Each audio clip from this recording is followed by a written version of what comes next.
Hello students, it's your history teacher and I'm here with another online lecture, finally with our last unit for this year. We really managed to do a lot of work together, and so the next year we will have the lectures just for the revision and the preparation for your school living examination. So this is the last unit and I promise it the shortest one just for the 5 pages of notes. So I will begin with Czechoslovakia between the years 1945 and 2004, and this topic includes situation between the years 1945 and 1946, so today's online lecture topic, then the communist takeover of 1948, the 1950s, so we can say the main characteristic years of the communism in Czechoslovakia, the Prague Spring, normalization, the Velvet Revolution, and finally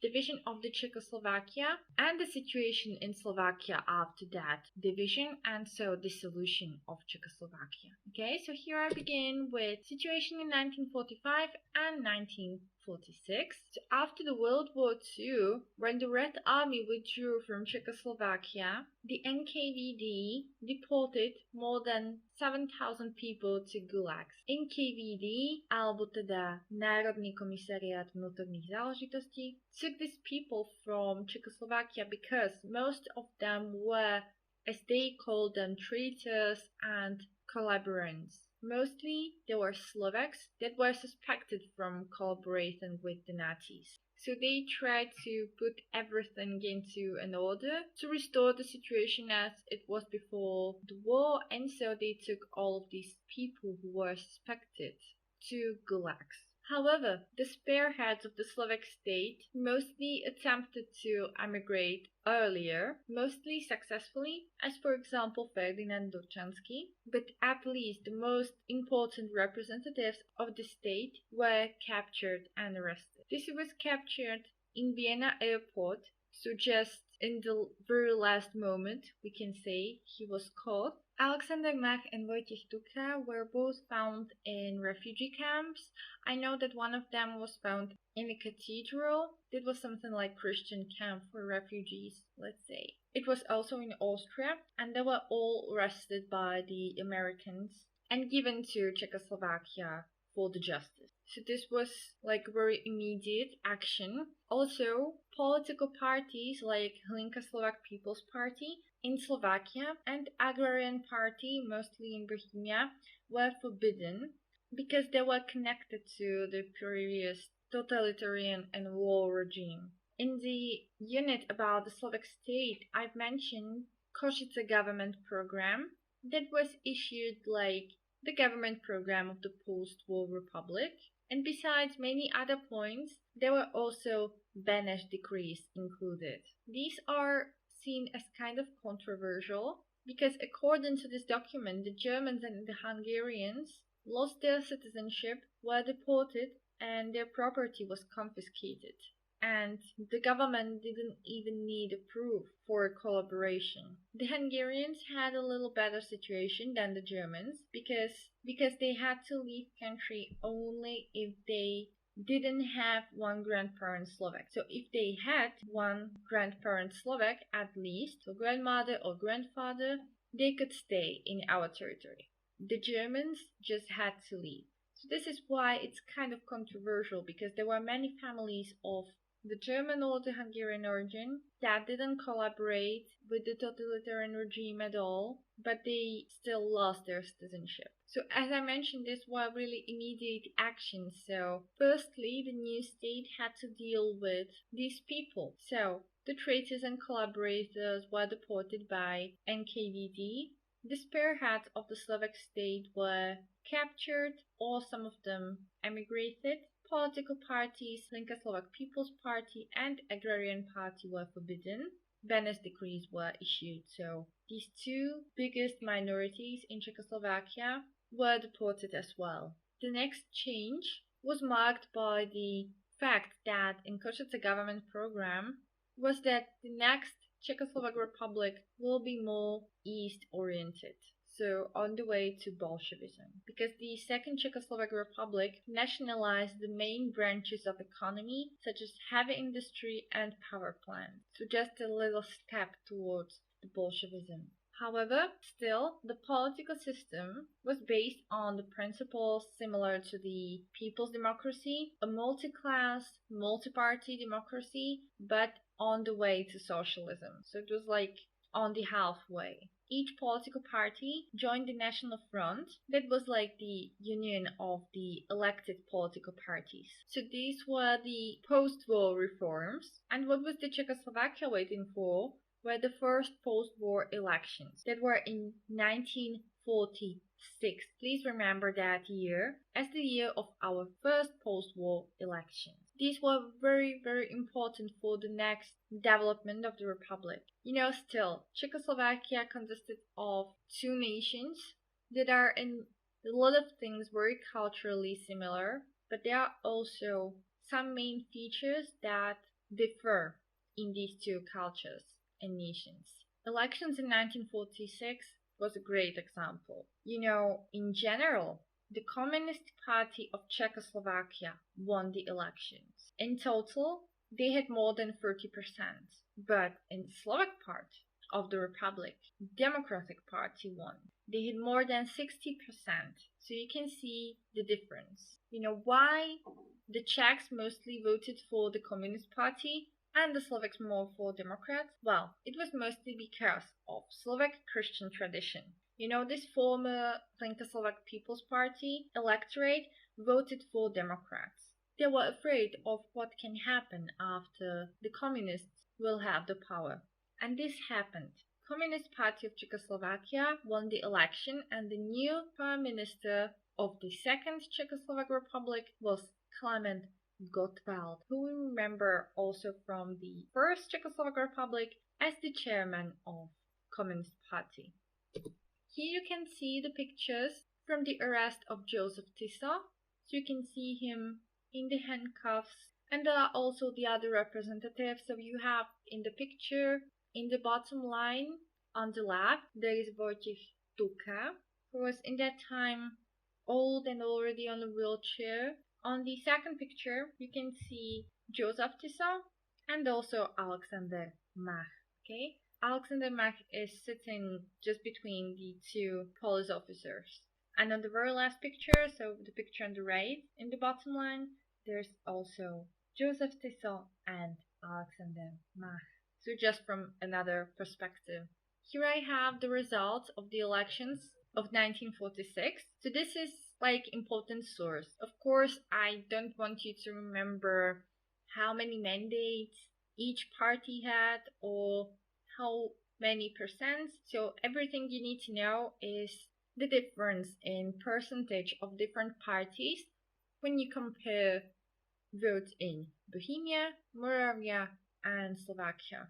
Okay, and I really want you to remember just the two parties, so the Communist Party of Czechoslovakia and Democratic Party. You also need to remember that it's Communist Party of Czechoslovakia because there was also Communist Party of Slovakia only. Okay, so only this is important. Well, and I will also tell you something about the communist takeover of 1948 because this is really connected to what was happening in 1946 and what was the result of these elections that were important. So we knew that this was going to happen, because as I mentioned already in Košice government program, we were on the way to socialism and to Bolshevism. The elections of 1946 only approved this, so that growing influence and tension of the USSR and the Communist Party of Czechoslovakia were pushing us more to the eastern part. This also caused the refusal of the Marshall Plan that was offered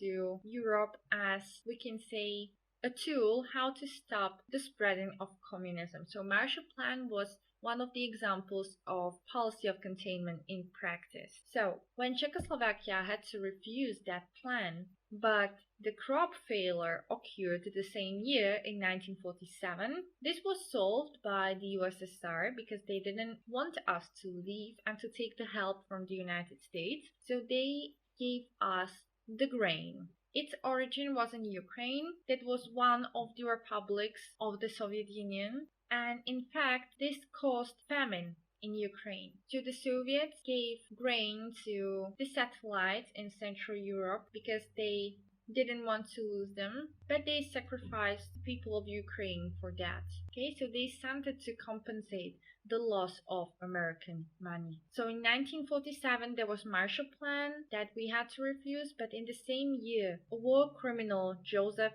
Tiso, was executed. And this was also very crucial for the next development and the takeover of the republic by the communists.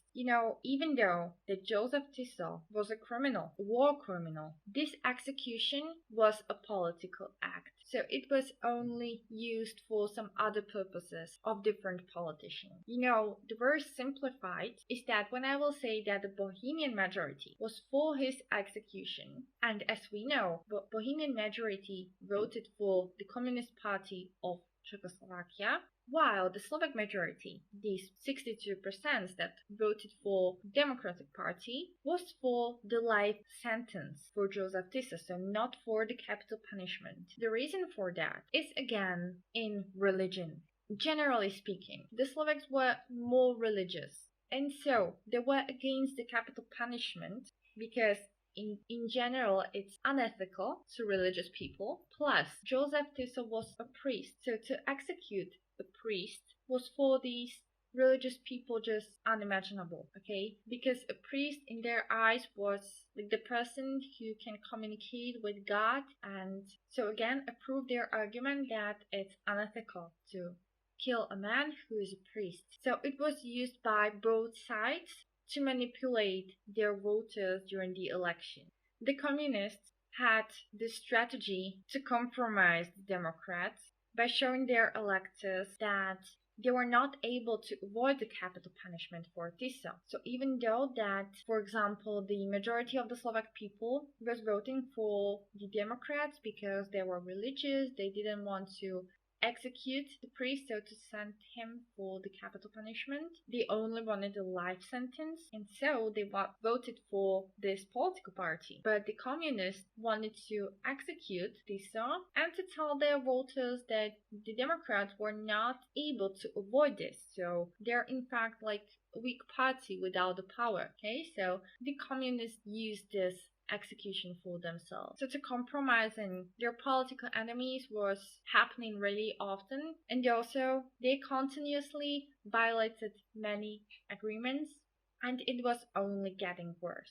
After Communist Interior Minister Václav Nosek illegally extended his powers in the National Police Force, situation became critical. As a reaction to that, 12 non-communist members of the cabinet resigned, and they did it as a protest, so they hoped that President Beneš will not accept their resignation, and so he will announce a snap general election, čiže predčasné voľby. But the communists, led by Klement Gottwald, protested against this reaction, and they were again compromising these non-communist members in their voters' eyes and organizing like huge demonstrations and protests. President Edvard Beneš, who was under pressure of the communist demonstration, marching communist people's militia that was like newly created communist military units for these purposes, and more than 2 million people who were on general strike that was organized by the communists to support the demonstrations and that pressure. Okay, so they were really pushing on President Beneš,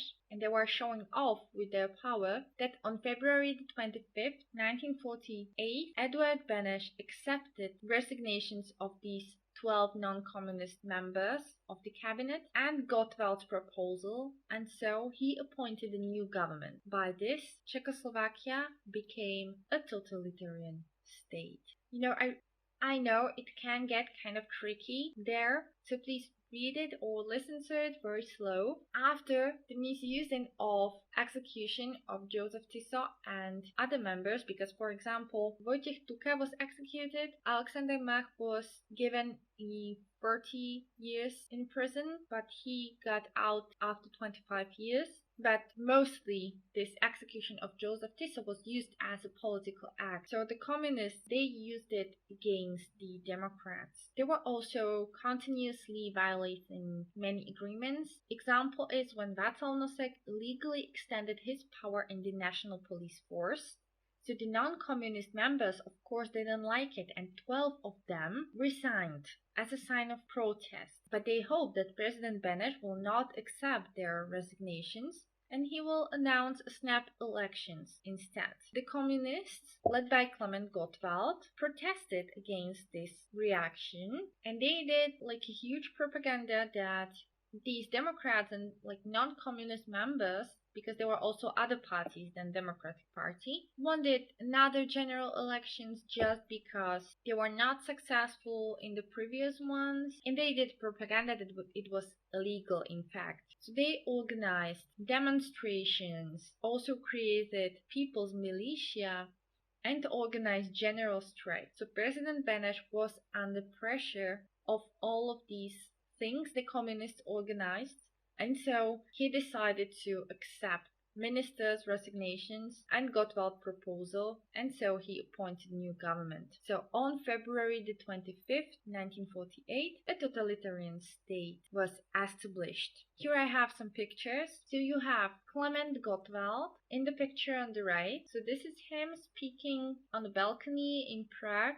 Next to him is Vladimir Klementis. I will mention this later on. I will also show you this photo one more time with an interesting story behind it. For now, you just need to know how the Clement Gottwald looked like, how they misused the situation, and you also can imagine like great amount of people standing under the balcony on the Václav Square in Prague. The next picture is a propaganda that was glorifying this February 1948, so the communist takeover, with this motto, Kupředu, zpátky ani krok. So like we're only looking forward to the brighter tomorrows. Okay, so this was like very famous motto of the socialism. Communists were also very famous for not looking to the past. They didn't appreciate the legacy of the previous generations, also like historical monuments and so on. So they were only looking forward. This was their motto. Okay, this is also important for me that you will know these characteristics of the period. Okay, so this February is known as Victorious February. I want you to remember that this is important. Okay, Victorious February. So the February of 1948 because the communist takeover happened. So that's it for today's lesson. What is very important, I want you to know that these three representatives were arrested. Okay, Tiso Tuka in Austria by the Americans. Linka Slovak People's Party, Agrarian Party were forbidden. Beneš decrees were issued. Okay, so what it is? What was the political system? So it was during the 1945-1946, it was on the way to socialism, but it was still on the halfway. Then the first post-war elections were in 1946, won by the Communist Party of Czechoslovakia, but in Slovak part, Democratic Party won. I want you to know that it was because of the different cultures. So the Slovak people were more religious, okay? So that's why they had different preferences. Then I can also show you some picture, okay? So who's in the picture, but I suppose you know that and there should be no problem. You do not need to know numbers. As I mentioned, it's just for the help, okay? So you can imagine it quite better. Czechoslovakia was under the influence of the Soviet Union and of the Communist Party after the elections, so they had to refuse the Marshall Plan in 1947. Also in this year, Joseph Tiso was executed and his execution was used as a political act. I want you to explain why and how was that used, and also the way how the country got from the halfway to socialism to complete socialism, okay? So that it happened in February 1948, and that's why we call it Victorious February. So that's it. So I want you to study on regular basis. There will be no spot check from this topic, nothing. There will be just big tests from the whole half year. So from the Second World War till the year 2004 when we became part of the European Union. Okay, so you can start to study on regular basis everything, just the most important things. Okay, I will not ask for some details. If you have any questions concerning this topic or some other topic, you can contact me anytime. I just want you to know this. So until the next online lecture, bye.